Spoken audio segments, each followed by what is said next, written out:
District, Franklin.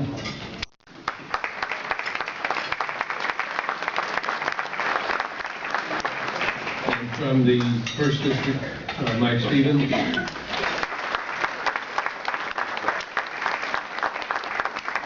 From the 3rd District, Inglewood Morales.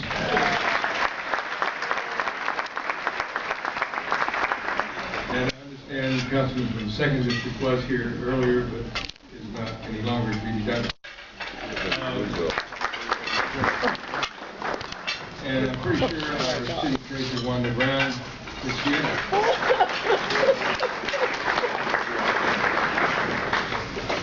With that, I would now like to introduce our keynote speaker for the day. I'm not sure what annual State of the City speech this is, because it was going on for years when I was still up there.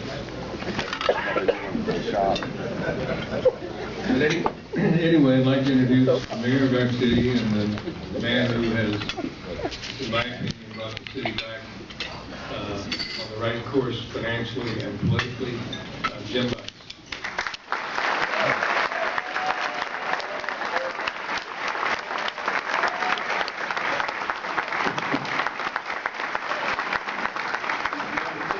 Normally says that because when I started with the city when I was 19, he was a grown-up.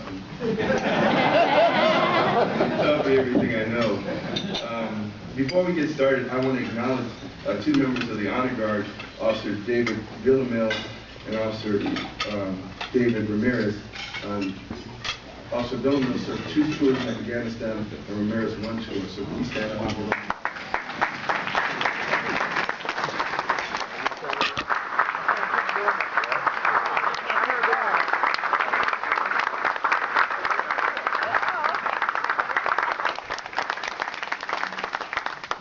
Now, for those of you that have other things to do, you'll be glad to hear that this year's speech is shorter than last year. But I'm going to tell you something very interesting. The first speech I did when I was on the job for 2 months was 17 days. And it was like, hey, I'm here, here's some bad things, but everything will be all right, let's go home, right? And then the second speech, then I knew how bad things were.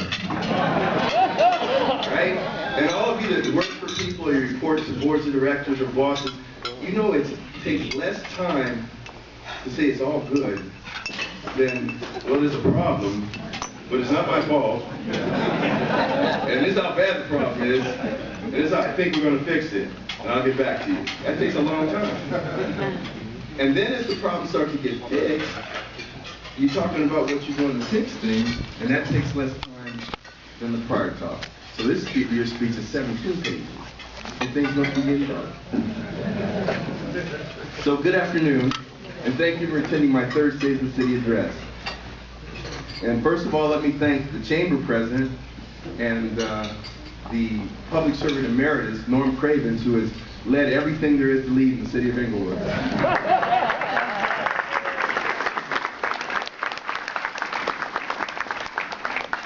Taught me half the stuff I know. And the entire Inglewood Airport Chamber of Commerce for once again hosting this event. Our chamber is superb, and its work has added energy to the progress we've experienced recently in Inglewood. And I was going to recognize my council colleagues, but Norm did that.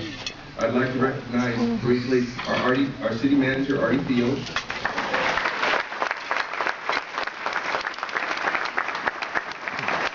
Our city attorney, Cal Saunders. City Manager Michael Falco, Assistant City Manager and Chief Financial Officer David Esparza,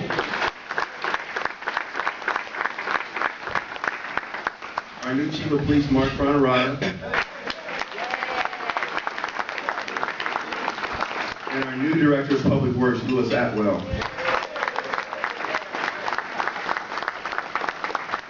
Now, a year ago when they were new, I used to introduce representatives of Madison Square Garden as our special friends, but But Nick lives here now. He's the general manager. It's like having friends that always come over. They stay up late. They eat up all the snacks, use up all the water, and leave the TV on all night.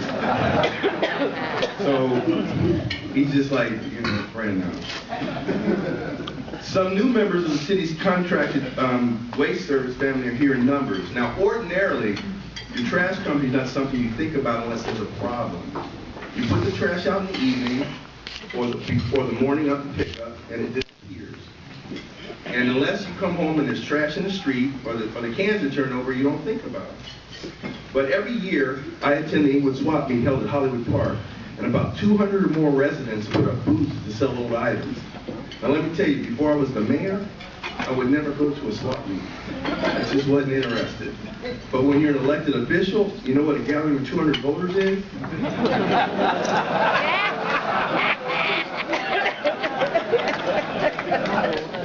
It's a chance for a free poll of how the city's doing. And so you're out there face to face, naked to the world, to hear the good and the bad of how government is delivering for the residents. And one theme of the comments that I heard from the residents universally that was constant and unsolicited, the changeover in waste haulers was an overwhelming positive for the cleanliness of the city. The bulk item pickup service Republic provides is magnificent, and the people love it. Republic comes within 48 hours, and on average within 24 hours to pick up abandoned couches and other items dumped in the alleys and on the curbs. In less than 9 months, they've changed the look of our streets and alleys. They ran a shred day the day of the swap meet, and did mass shredding for the residents, and they sponsored our Earth Day at City Hall 2 weeks ago. From Republic, we have the area president, Ron Kroll, general manager, Jay Fowler, Juan Rodriguez and Andre Griggs, operation managers, Gilbert Alvarado, route supervisor for Inglewood,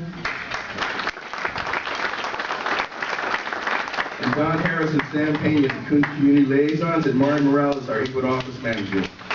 Welcome to Inglewood, please give them a hand. Now, I got to tell you something, this is an aside. I see Don all the time, all over the place. And let me tell you something, she's always smiling. And I'm going to tell you, I don't drink, but if I'm in a restaurant and I see her drinking, I'm having 2 of whatever she has. Today, as I view the current state of our city, I remain very optimistic about Inglewood and its future. Sure, we've seen some tough times, as have cities throughout the nation. And as a city, we'll have to respond to additional budgetary challenges in the next budget cycle. But I can tell you this, we've been a resilient community. And it's resilient because of business people like you, because of residents like we have, who are committed to the city and poised and ready to participate in this continued economic resurgence of our city. Our municipal government is populated by a number of hardworking, dedicated employees who want more than to just have a job and come to work. They want to be part of something bigger than themselves. And like all of us, they're proud of what they do and where they work. It's my responsibility, working with the council and through the city manager, to build an effective organization that will provide the environment for business and economic development to thrive, and a sense of order, stability, and safety that attracts and retains middle and upper middle class families. Now, I want to tell you that this is nothing that I do alone. This is something that's done through the employees of the city, through the policy direction of the council. And you know, when I would get up here in the beginning, I would always say my colleagues and I this and that, and then in year 2, my second speech, I said, well, my mother said, if you can't say something nice, don't say anything at all, because I had mentioned my colleagues. And then now I'll tell you, it takes a council majority to get things done, and we have a solid council majority to get things done. When I first campaigned for this office, I told residents that I intended to focus on several key areas that included: 1, assessing and improving the condition of our city's infrastructure, its roadways, water and waste delivery systems, public safety and crime, assessing the effectiveness of our residential sound insulation program and economic development, and stabilizing our financial situation. I said I would attempt to attract major retail, entertainment, and other commercial anchors to Inglewood in order to generate jobs and sales tax revenues. This in turn would bolster the city general fund, and the general fund we know is important because it's the pot of money from which we pay for core city services like police, fire, recreation, code enforcement, library, tree trimming, and services for citizens. Last year, I discussed a series of management failures, operational and bureaucratic incompetencies that exacerbated the impact of the recession and the housing market crash on the city's financial picture. Starting with the return of temporarily former city manager Mark Weinberg, who was succeeded by city manager Artie Fields, we've steadily assembled a group of high-performing, highly competent executive staff to complement the high-performing directors and managers that remain from past administration. Mr. Fields came into a situation rife with landmines and has endured needless criticism by some members of the body and performed in an exemplary manner. Could we please take a moment and acknowledge his good work? He began to stand.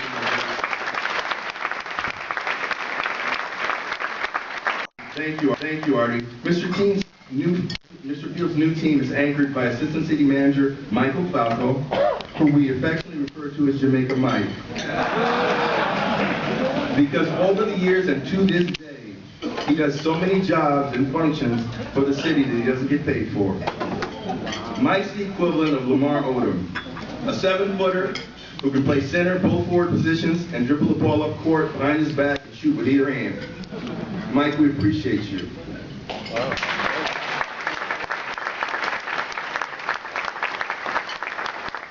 Our other assistant city manager is David Esparza, and he also serves as our chief financial officer. He has been a high-level executive in Los Angeles and San Francisco, and we were fortunate to lure him here from another prospective employer because he wanted to work in a place where he could make a difference. He's a proven all-star in his administrative prime. This is Inglewood's equivalent of Miami trading for Shaquille O'Neal and winning a championship the next year. Thank you, David.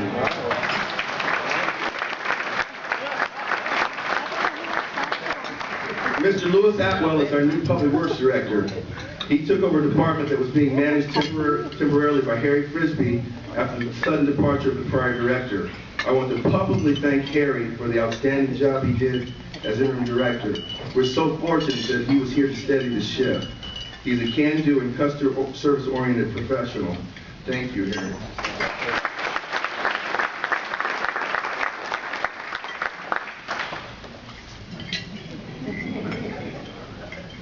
Mr. Lewis Atwell was a deputy in the city of Downey in Public Works, and our selection of him as our director was the equivalent of making a second-round draft pick that turns out to be an all-star.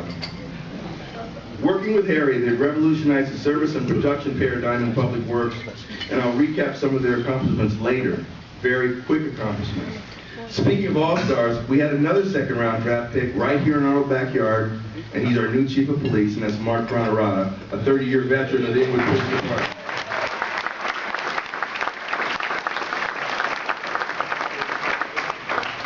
Under his leadership, violent crime is falling demonstrably. And remember this, Mark and Lewis, Willis Reed, Dennis Johnson, Manu Ginobili, Danny Haynes, Gilbert Arenas, and Dennis Rodman all went in the second round as well. And they were all stars. This is my third address, but my second full year in office, and this has been a year of progress. 2 years ago, 1 month after the job as mayor, I classified the state of the city as optimistic. Last year in the state of the city, I classified us as focused on moving forward toward rebuilding and revitalizing. This year, I classified the state of the city as promises kept. We've actually begun rebuilding our infrastructure. We raised water and sewer rates and began a capital improvement program, making upgrades to all facets of our water transport system. We're proposing the installation of a new water well to allow us to pump more of the water available to us beneath the streets of Inglewood. This will be a $2.5 million project. We'll be able to lessen our costs to obtain the water by pumping more of our water as opposed to purchasing over 50% of our water from other systems at higher rates. This summer we'll begin the replacement of 4.5 miles of pipes on 1st, 3rd, 5th, 7th, 8th Avenues, 78th, 79th, 101st, 102nd, 104th Streets, Grace and Eucalyptus Avenues at an estimated cost of $2 million. This summer, we'll begin street improvements on Van Ness from Century to Imperial, La Brea Avenue from Hillcrest to 104th Street, and we've begun a sidewalk reconstruction project of 21,000 feet of damaged sidewalks, 13,600 feet of driveway approaches, and 1,200 linear feet of curbs and gutters. Now, before I was the mayor, that would have bored me, but I just got excited. I get excited when I see that stuff. Go, Lewis and Harry. In 2012, Inglewood experienced an overall 1% decrease in crimes reported compared to 2010. We had 2 homicides year to date, which extrapolates to 6 for the year at this pace. If this holds, it will be the lowest homicide total in Inglewood on record.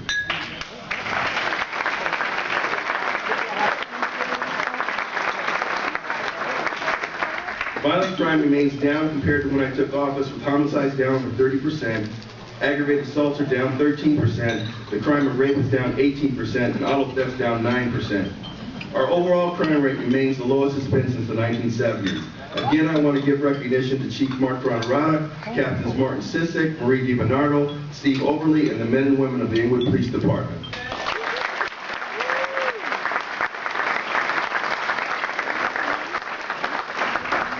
We're also implementing a 4th civil gang injunction that will further suppress and eliminate gang activity in our city. And as you can see, we're proactively taking measures to keep the city safe, improve the quality of life in the community, and get our financial house in order by reducing expenses charged to the general fund.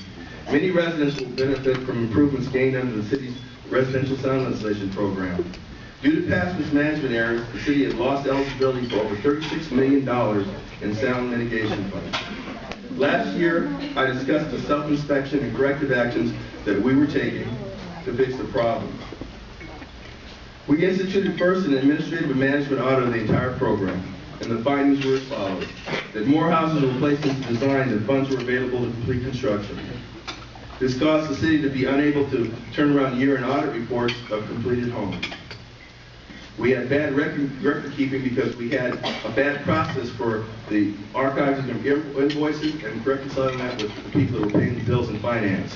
This resulted in the city being ineligible to receive the annual $9.2 million LAWA sound installation grants for the past 4 years. That comes to about $36.8 million. To start with, we hired a consultant who ran Burbank's successful RSI program to come and provide day-to-day assistance for the operations that we had money to fund. We contacted LAWA, the Los Angeles Airport System, and invited their accounting personnel to spend 2 months in residence with our office to audit our records, to make themselves comfortable there had been no misappropriation of funds. I met with the president of the Board of Airport Commissioners to open dialogue with top management in LAWA. I also met with the executive director of LAWA, Gina Marie Lindsay, to discuss the framework of an agreement that would allow the city to resume eligibility for grants. Oh, you know, another friend of mine here negotiated with Michael Feldman, who used to be like one of my peers, the deputy executive director at LAWA. Michael, would you stand up? Please give him a hand. Yep.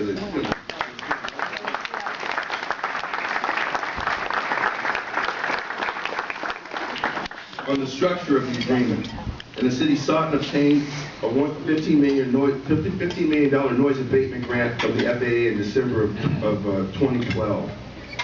I prepared a council initiative for the March 19th council meeting to ratify the agreement between the executive director of LAWA and myself.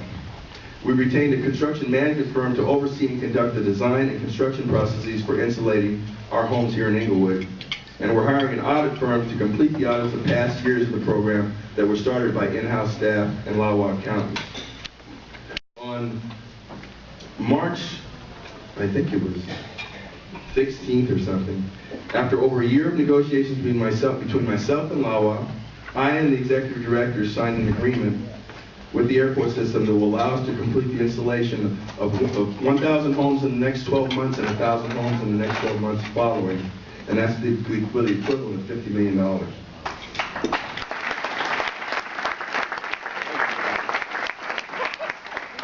Real stuff, that's real money. Me in here, you know. Councilman Franklin and Councilman Rowles and I just returned from a lobbying trip to Washington, D.C. We met with the Department of Transportation, the Federal Aviation Administration, Congresswoman Waters, the Director of Urban Initiatives, the Office of Community Oriented Policing, and others. We told the story of our progress of economic development in Inglewood and how we've fixed our residential sound insulation program. The FAA, based on our accomplishments, promised the city an additional $6 million for the residential sound insulation program.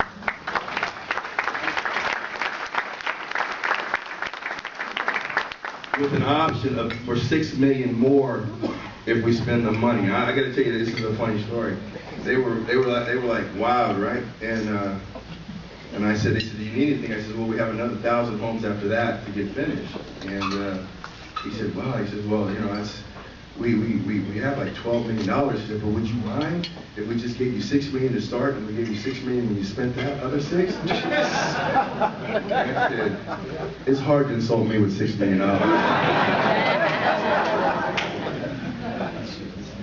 The officials were very impressed with the progress in Inglewood.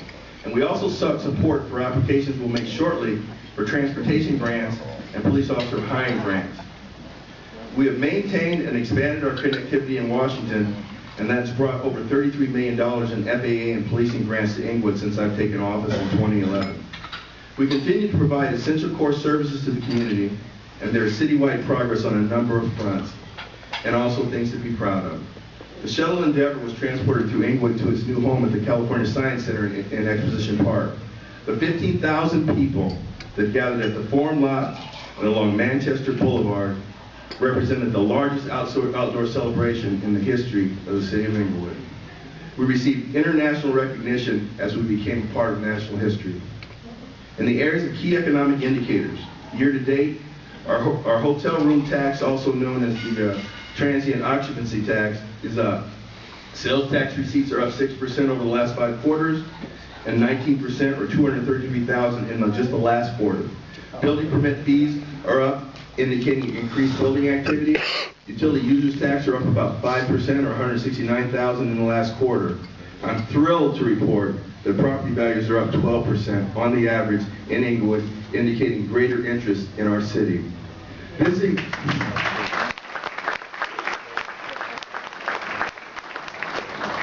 This increase in assessed values, along with increased sales of real estate in Inglewood, has resulted in a 28% increase in property tax receipts, up $1.4 million. Average real estate inventory times, the average amount of time that a property is on the market from listing to an accepted offer, have dropped from 6 months to 30 days or less. That is a very significant statistic, and I want to thank Ted and Glenda Brass of Brass & Brass Realty for that information.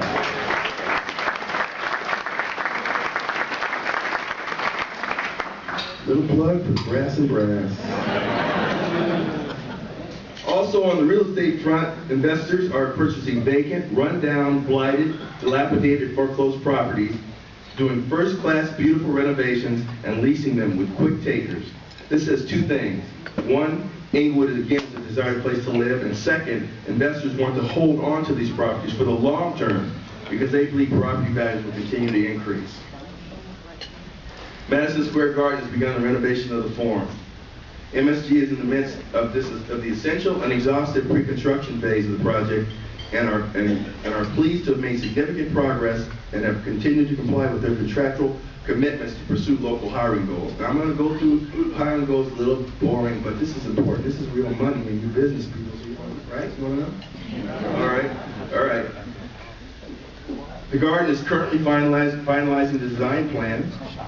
They've hired the well-known and respected construction firm Clark Construction as their general contractor, with a long history in achieving and exceeding local hiring commitments on large projects. I have personally met and was very impressed with the principals of Clark, along with their outreach coordinator, who is responsible for identifying and helping to qualify locally based companies and individuals for the Forum project. To date, MSG has hired 45 local Inglewood residents out of 65 total jobs to fulfill construction and non-construction related work. That's a nearly 70% local employment rate.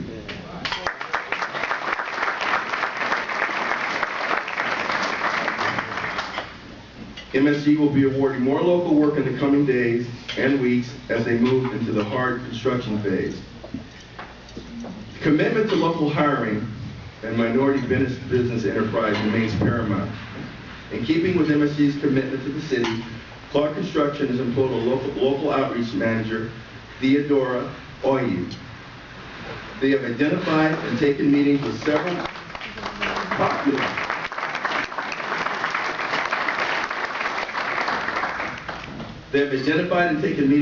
local contractors, individuals, and businesses to help identify possible subcontracting, vendors, and material supplier opportunities on the job. MSG is currently in the soft construction phase as well, in preparation for the larger and more invasive hard construction work. Prior to the current construction work, half of the on-site workers that helped with the seeding removal were from Inglewood.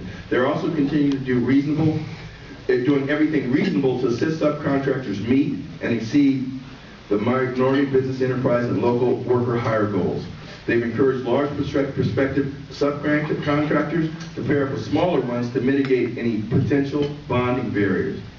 Demo and abatement work has begun, as well as fencing around the perimeter of the arena, trailer setup and site prep. Half of the hired workforce on site are Inglewood residents. In March, they identified and selected an Inglewood-based temporary site fence installer, King Fence.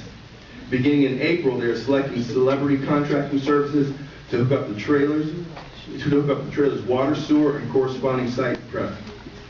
An Inglewood-based janitorial service to clean the trailers. Their work commenced on 4/18. A subcontractor, American Integrated Services, a certified MBE, hired 40 local workers and laborers to perform demolition work. They are a certified MBE whose current workforce exceeds 40% local residents. The demolition phase will last up to 10 weeks. The design decor, a local paint subcontractor, certified MBE, was hired to paint the mock-up. MSG is ahead of schedule on the project. This project, when completed, will bring long-term economic benefits to Inglewood.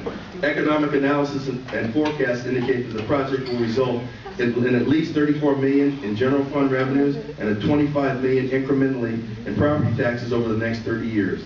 This agreement includes performance guarantees. It's estimated there will be 328 full-time jobs during the construction phase and 260 full-time jobs annually after opening. The negotiations include a quarter million dollar commitment by MSG to support the described local hiring initiatives. After the signing of the development agreement between the city and MSG for the Forum renovation project, Hollywood Park Tomorrow Land Development Company received a commitment of over $180 million in investment capital that will allow them to begin their infrastructure work in the first quarter of 2014. I'm not too much pressure on you, are you? This is potentially a $2 billion with a B project that is estimated to provide 3,000 jobs when complete. All that remains for us to do is to hold on while our future unfolds before our eyes. There are tough budget decisions to be made in the upcoming budget for the city. Our furloughs are scheduled to expire contractually, and if not reauthorized by the employee groups, they represent over a $3 million increase in expenditures. Increases in employee medical, insurance, and retirement contribution costs will add another $2 million plus to the shortfall. So we'll have to continue to figure out the present as we walk the bridge to our bright and prosperous future. And remember this, a miracle is something that's not supposed to happen, but happens anyway. We've had several miracles this past 2 years that have manifested themselves because of the hard work of our employees and smart decisions by our executive team. Now, I'm going to close with a poem that I read 2 years ago. So those of you who heard it, don't just let the other people hear it, because I read this every Tuesday night on the council meetings. Everybody thinks I'm looking at my book. But believe it or not, everything I told you is just hard fact and can be verified. But there are people that seem to think there are things to be unhappy about in the city. We got a lot to be happy about. We're so uniquely positioned. I'll tell you this story.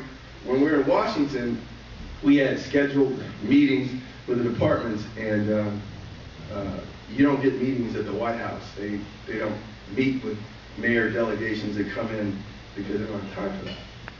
So the second day, we got a call from the director of urban initiatives, and that's in the White House. That's somebody who reports to the president.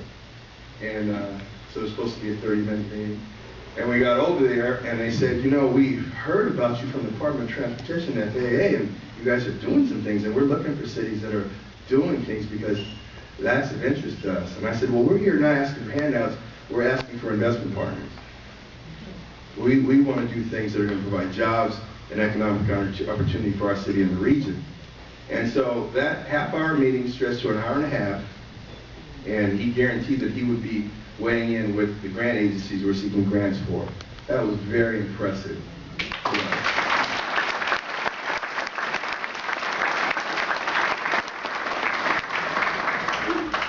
So when people try to get you sad about things, this is my favorite poem, and it's Don't Quit, and I write Tuesday nights next to it. When things go wrong, as they sometimes will, when the road you're trudging seems all uphill, when the funds are low and the debts are high, and you want to smile but you have to sigh, when care is pressing you down a bit, rest if you must, but don't you quit. Life is queer with its twists and turns, as every one of us sometimes learns. And many a fellow turns about when he might have won, had he just stuck it out. Don't give up though the pace seems slow. You may succeed with just another blow. Often the goal is nearer than it seems to the faint and faltering man. Often the struggler has given up when he might have captured the victor's cup. And he learned too late when night came down how close he was to the golden crown. Success is failure turned inside out, the silver tint of the clouds of doubt. And you never can tell how close you are. It may be near when it seems afar. So stick to the fight when your heart is hit. It's when things seem worse, you must not quit. Thank you very much.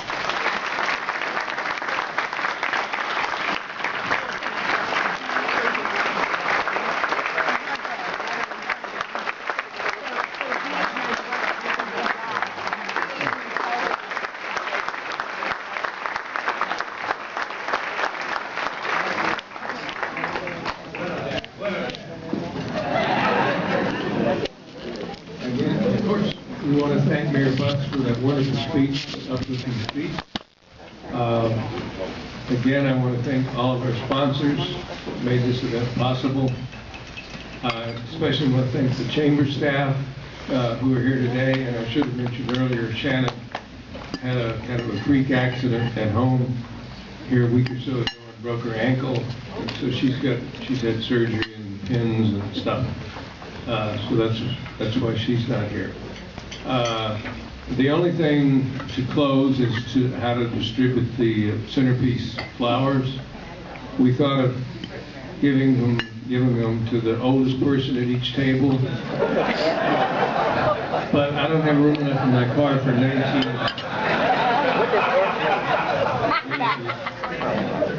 So we decided to give them to the person whose birthday is closest to today. If you can't do the math there, we've got Jerry Friedman from Marvin Engineering. An engineer over here. I actually was an engineer. So if you have trouble figuring it out, we'll work it out for you. With that, I guess we're done. Thank you. I was going to say, I want to go because it's today.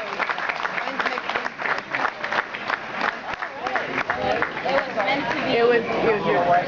My wife's birthday tomorrow. You have to take it to your wife. There you go. So special. Yeah. Wow, a day apart. Any April sitting here, huh? Well, I'm the first party. April 2nd.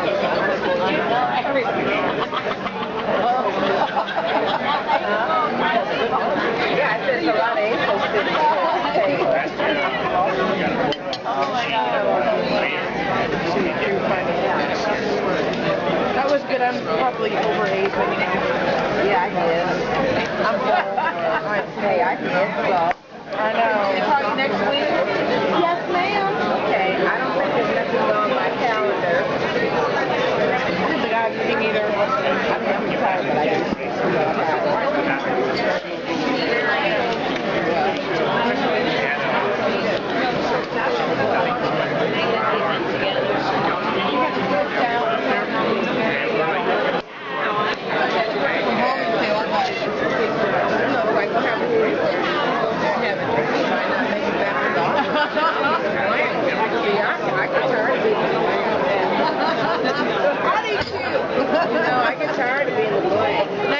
Nice meeting you as well.